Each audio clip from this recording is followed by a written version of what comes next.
infant formula is the only formula your baby needs for the first year of life. When your baby is 1 year old, they can start to drink whole cow's milk. It doesn't matter which brand of formula milk you choose, as they are all very similar. You can choose cow's or goat's milk-based formulas, but talk to a midwife or health visitor before choosing soya-based formula.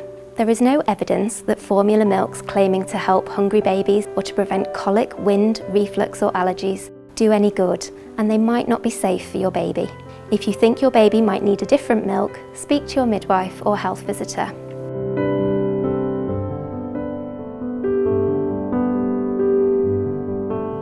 It is important to thoroughly clean and sterilise any equipment used to feed your baby to avoid them getting infections or tummy upsets. The following instructions apply to all feeding equipment you use for your baby, whether you are using first infant formula or expressed breast milk. First, wash your hands well with soap and water. Clean the work surfaces well with hot soapy water. Check that the bottle and teat are not damaged. Then clean the bottle in hot soapy water using a clean bottle brush. A dishwasher will clean the bottle feeding equipment but won't sterilise it. Rinse all your equipment in clean, cold running water before sterilising. Cold water sterilisers and microwave or steam sterilisers are available. Please refer to the manufacturer's instructions for your chosen system.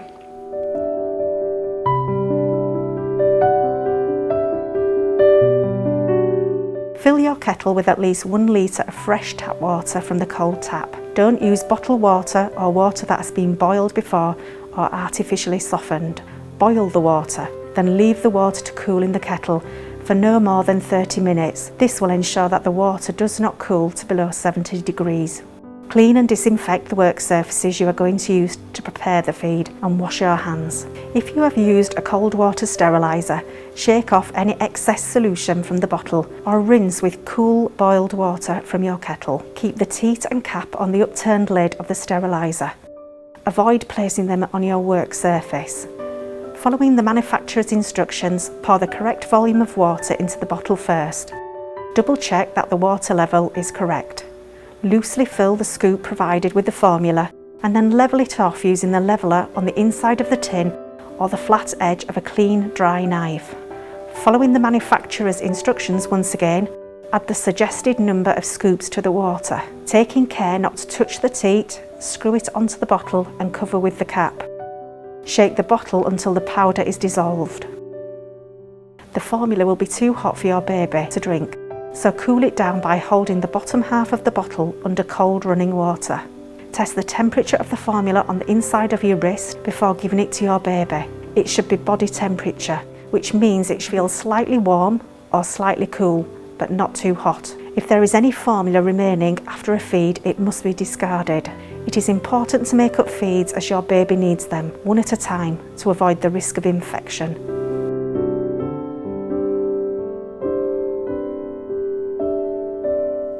The early days with your baby are a great time to get to know and love each other. This can be done by keeping your baby close to you, enjoying skin contact and feeding responsibly.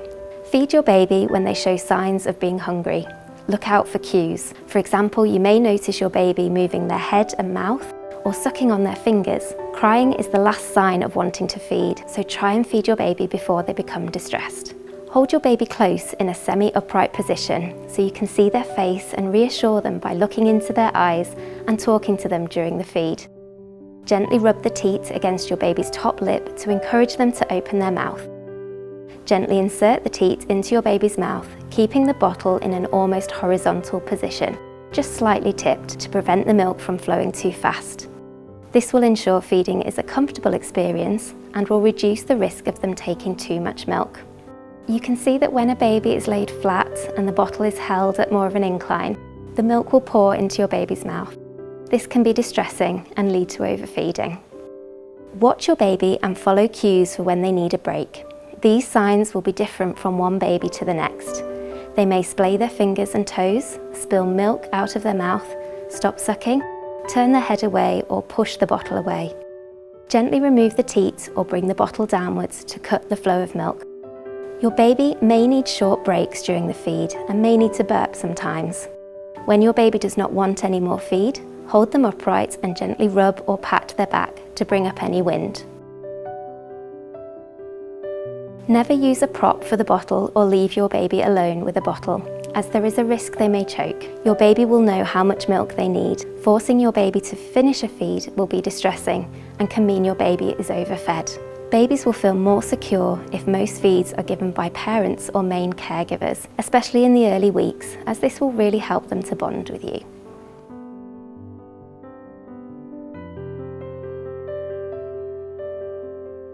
Your baby's weight gain and the number of wet and dirty nappies will help to tell you if your baby is getting enough formula. A few days after the birth, your baby should be producing around 6 wet nappies a day. These nappies should be heavy with clear or pale yellow urine.